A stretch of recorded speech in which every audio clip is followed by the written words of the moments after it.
अस्सलाम वालेकुम नाज़रीन, आप देख रहे हैं KPN HD और मैं हूं समीना चौधरी।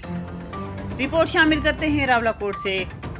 शुबा समाजी बहबूद और तरक्की निस्वां आज़ाद कश्मीर के ज़ेर एहतमाम डिवीजनल हेडक्वार्टर रावलाकोट में कायम तशद्दुद-ज़दा बेसहारा ख़वातीन की बहाली का इदारा शेल्टर होम रावलाकोट बंद करने का मनसूबा तैयार करके बेसहारा ख़वातीन को जिंदा दरगोर करने के इक़दाम किए जाने लगे। शेल्टर होम में मौजूद ख़वातीन अदम तहफ़्फ़ुज़ का शिकार।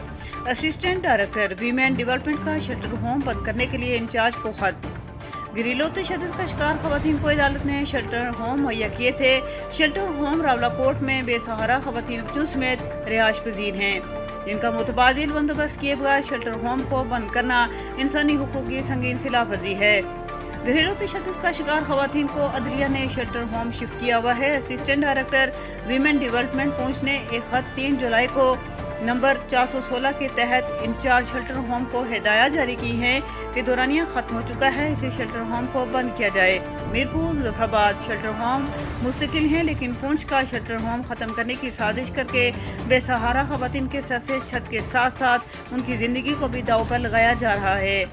सियासी और समाजी हलकों ने वज़ीर-ए-आज़म आज़ाद कश्मीर और चीफ सेक्रेटरी से मुतालबा किया है कि वो फौरी नोटिस देकर इस मामले को हल किया जाए। मज़ीद न्यूज़ अपडेट्स के लिए देखते रहिए KPN HD। और हमारा जो स्टाफ है वो हमारे साथ बहुत अच्छा है, लेकिन जो AD साहब है वो हमें कह रहे हैं कि आप यहाँ से जाएं। अब हम किधर चलें? गल करो। कहीं रहने चाहिए, लिखने का चाहिए,